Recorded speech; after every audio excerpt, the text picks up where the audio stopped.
Bonjour à tous, aujourd'hui je suis ravie de vous retrouver pour un crash test Sephora puisque c'est une vidéo que vous me réclamez depuis un petit moment. À chaque fois que je teste des marques, Sephora revient très souvent dans les commentaires. La prochaine je pense que ça sera H&M ou du moins du maquillage pas très cher comme chez Action ou même on m'a sorti Lidl, donc pourquoi pas, avec plaisir, au contraire. Et donc aujourd'hui pour Sephora j'ai commandé vraiment pas mal de produits. Il y a autant des produits teints que des produits pour les yeux, que pour les lèvres. J'ai essayé de vous faire quelque chose de complet, donc voilà le look que j'ai réalisé. Encore une fois, ce genre de vidéo, ce n'est pas pour vous apprendre une technique de maquillage particulière, au contraire, ce sont des choses plutôt simples, mais surtout pour vous montrer comment les produits s'utilisent et s'ils sont efficaces, s'ils tiennent bien et ce genre de choses-là. En ce qui concerne Sephora, ce sont des produits quand même, je dirais, milieu de gamme, ce ne sont pas des produits bas de gamme. Et finalement, une des choses que j'apprécie beaucoup avec Sephora et depuis pas mal de temps, c'est qu'ils ont beaucoup de teintes disponibles, c'est-à-dire pour les ombres à paupières, pour les rouges à lèvres, ils ne se contentent pas de sortir 4 ou 5 teintes comme ça peut être le cas de certaines marques en grande surface. Donc c'est plutôt diversifié et pratique puisque ça s'adapte à une multitude de looks et surtout à une multitude de carnations. Donc sans plus tarder, je vous laisse avec la vidéo. Sur ce visage complètement vierge de tout maquillage, on va commencer par appliquer le teint fusion qui est un fond de teint fusionnel avec un fini naturel.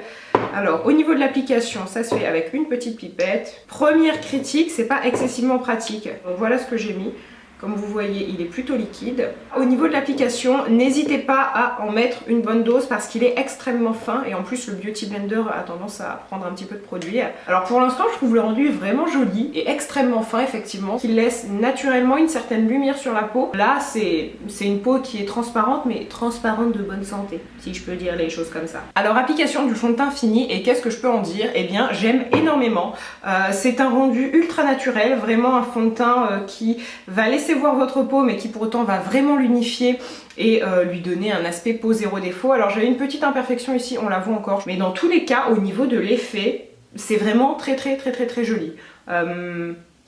Vraiment, je n'ai de mots. En revanche, si je dois formuler une critique, c'est la teinte, puisque je possède la teinte 12, donc écrue, c'est la teinte la plus claire qu'il possède, si je ne m'abuse, et c'est un tout petit peu trop jaune et trop foncé pour ma peau. Je pense qu'à la caméra, vous n'allez pas le voir, mais si je me regarde dans le miroir, je vois une petite démarcation légère, mais qui se voit quand même, c'est-à-dire que j'aurais plutôt intérêt, si je sors, à rattraper le produit au niveau de mon cou. Ensuite, je passe à l'application de l'anti-cerne. Donc c'est un anti-cerne haute couvrance avec un fini naturel, et celui-ci fait beaucoup parler de lui. Sur YouTube, pas mal de personnes l'ont testé et beaucoup de personnes l'apprécient. Donc il est modulable, sans effet de matière et surtout longue tenue. En revanche, je sais d'ores et déjà qu'il a un défaut, c'est la contenance par rapport au prix, parce que effectivement il est peu cher, mais il ne contient que 2,5 ml de produit, donc il se finit assez vite. Anti-cerne posé, donc qu'est-ce que j'en pense? Eh bien au niveau du résultat, je suis tout à fait satisfaite parce que mes cernes ne se voient plus et ils se travaillent très bien et je trouve que la couvrance est tout à fait parfaite et le fini naturel. Maintenant pour fixer le tout, je vais appliquer une poudre et c'est la poudre lissante éclat qui se présente comme ceci. Donc c'est une poudre translucide. J'ai pris celle-ci pour être certaine de ne pas faire d'erreur au niveau de la couleur. Alors à première vue, effectivement, je trouve qu'elle a un aspect lissant, en tout cas elle vient parfaire le teint. Bon, matifier ça on va voir tout à l'heure, mais elle laisse la peau très jolie et surtout c'est pas une poudre qui va être perceptible, qui va apporter de la couvrance ou qui va se voir, donc très jolie pour le moment. Maintenant une autre étape cruciale, ce sont mes sourcils. Alors j'ai pris les crayons de sourcils rétractables, donc avec d'un côté un crayon donc rétractable et de l'autre une espèce de petit goupillon mais qui est vraiment tout petit. Voilà, comme vous voyez, il est vraiment microscopique. Donc pour brosser les sourcils. Alors au niveau du goupillon, je suis un peu sceptique parce qu'il est quand même un peu trop petit. Alors sourcil fini, qu'est-ce que j'en pense? Eh bien ma foi, ce que j'apprécie c'est qu'il est vraiment très précis. Ensuite il n'est ni trop sec ni trop gras, c'est-à-dire qu'on arrive très bien à dessiner son sourcil sans non plus s'arracher la paupière parce qu'on appuie comme une dingue. Donc ma foi très bien. Le seul reproche encore une fois c'est le goupillon qui n'est pas très pratique. Maintenant je vais passer au maquillage des yeux et je vais appliquer cette ombre à paupières. De toute façon tous les produits seront listés en barre d'infos avec leur teinte. Là c'est la teinte 02, c'est une espèce de marron un petit peu prune. Et ce que j'aime beaucoup avec ce genre d'ombre à paupières, donc sous forme de crème, c'est que ça se travaille facilement et normalement ça crée une espèce de relief sur la paupière sans pour autant que l'on passe 25 ans à le poser, parce que si vous me suivez un peu vous savez que moi les dégradés et autres, je n'aime pas ça.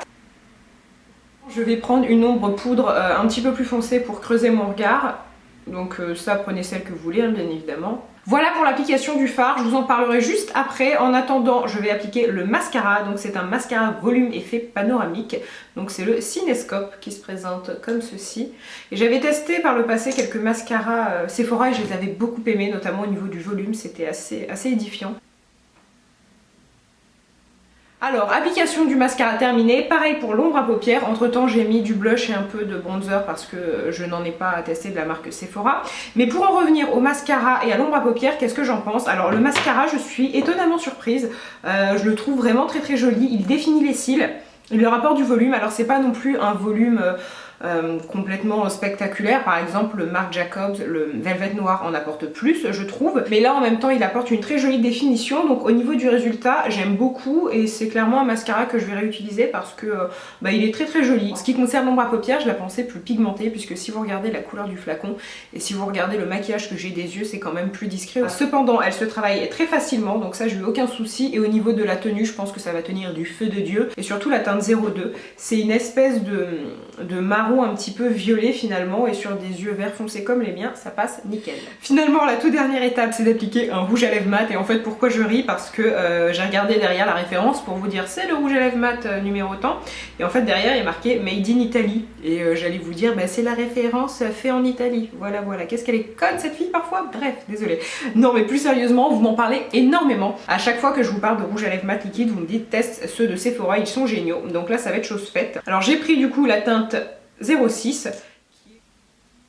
Pour avoir la couleur désirée, j'ai appliqué deux teintes. Donc premièrement la 06 qui en fait se trouve être plus un rose clair qu'un bois de rose, et ensuite j'ai appliqué la 05 qui est cette fois-ci un rose qui tire vers le marron, et voilà la couleur que j'ai obtenue. Alors pour l'application, aucun souci, le petit embout mousse est vraiment très pratique, il s'applique très bien, c'est confortable.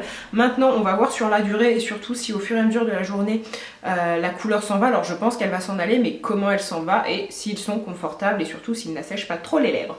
Donc sur ce, je vaque à mes j'ai du mal, je vaque à mes habitations, je vaque à mes occupations habituelles.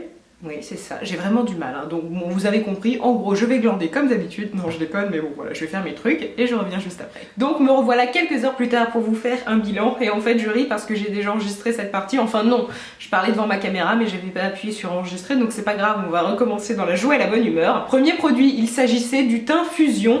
Et quand je me regarde dans le miroir pour voir l'état de mon teint, eh bien rien n'a bougé. Donc ce fond de teint là, il est archi validé. Très honnêtement, je vous l'ai dit tout à l'heure, mais au niveau de l'effet c'est magnifique parce que on a quelque chose de très naturel. Et pour la première fois, en tout cas moi de tous les fonds de teint que j'ai testés, on a en même temps quelque chose qui est lumineux et en même temps quelque chose qui est mat, c'est-à-dire que la peau est encore perceptible, mais pour autant elle est vraiment beaucoup plus jolie, beaucoup plus unifiée. Par contre, le seul défaut qu'il a et qui pour moi est quand même très embêtant, c'est que la teinte la plus claire est crue, est trop jaune et trop foncée pour moi. Puis le deuxième produit que j'ai testé, c'est l'anti-cerne haute couvrance. En ce qui concerne la couvrance, justement, je suis tout à fait satisfaite puisque comme vous l'avez vu, ça a bien masqué mes cernes. En ce qui concerne la tenue, c'est génial aussi puisque la plupart des anti-cernes en fait qui se présentent en crème, effectivement sur le moment ils ne filent pas dans les ridules, mais au bout de quelques heures c'est le cas.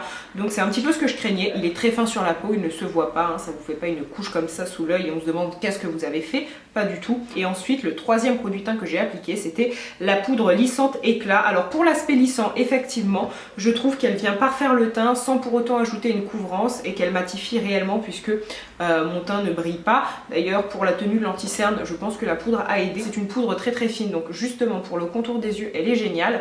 En revanche pour le côté éclat, je ne trouve pas. Moi c'est quand même une poudre que je vous recommande très vivement parce que j'en ai une un petit peu similaire de Yves Saint Laurent mais qui coûte beaucoup plus cher. Et finalement la dernière chose que je voulais dire sur la poudre, c'est qu'elle est tellement naturelle et tellement fine qu'elle ne va pas altérer le rendu de votre fond de teint. C'est-à-dire que si vous appliquez un fond de teint très mat, effectivement votre teint va rester mat.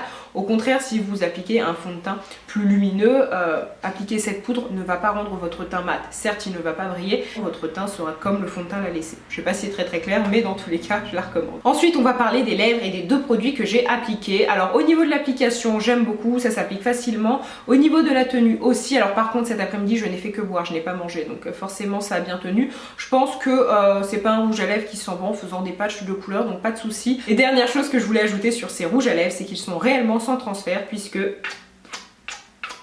aucune trace, et ça c'est plutôt pratique. En général les garçons n'aiment pas trop quand on les couvre de traces de rouge à lèvres, et surtout même pour nous lorsqu'on met nos vêtements ou autre, combien de fois on se retrouve avec quelque chose de taché. À la limite le seul petit bémol c'est cet effet un petit peu collant qui peut persister les premières minutes après l'application, mais très vite ça s'en va et ensuite on a l'impression de ne plus rien avoir sur les lèvres. Je les trouve pas séchants pour le moment, et en revanche pour celles qui veulent quelque chose d'ultra mat, je trouve que effectivement ils sont mat, mais c'est davantage en fait un effet velours qu'un effet mat, d'ailleurs comme il s'appelle, hein. Ce ne sont pas des rouges à lèvres mat mais des rouges à lèvres velours. Et finalement les trois derniers produits dont j'aimerais vous parler c'est ceux-là. Donc il y avait premièrement l'ombre à paupières crème que je valide totalement. En ce qui concerne la tenue ça n'a pas du tout bougé alors que je n'avais même pas appliqué de base. La seule chose que je peux lui reprocher c'est que je m'attendais à une couleur plus opaque, plus riche et plus voyante tout simplement. Alors après je pense que c'est possible mais il aurait fallu que je la travaille différemment. Ensuite en ce qui concerne le maquillage des sourcils j'aime énormément aussi. Encore une fois le petit reproche c'est le goupillon. Et le tout dernier produit c'était le mascara que j'aime beaucoup aussi. Celui-ci le résultat est tout à fait intéressant. Alors après c'est pas non plus quelque chose de complètement saisissant et on vous voit on fait waouh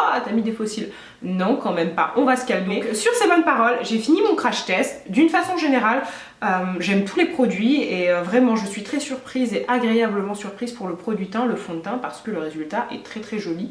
Pareil pour la poudre ou le correcteur. Si vous me suivez depuis un petit moment, j'ai tendance à préférer les fonds de teint de luxe parce que je les trouve tout simplement plus efficaces et surtout je trouve qu'ils rendent la peau beaucoup plus jolie. Et là pour le fond de teint Sephora il y a un très bon niveau, donc je suis tout à fait ravie. Et maintenant je vais vous laisser, je vous embrasse très fort et je vous dis à très bientôt. Bye!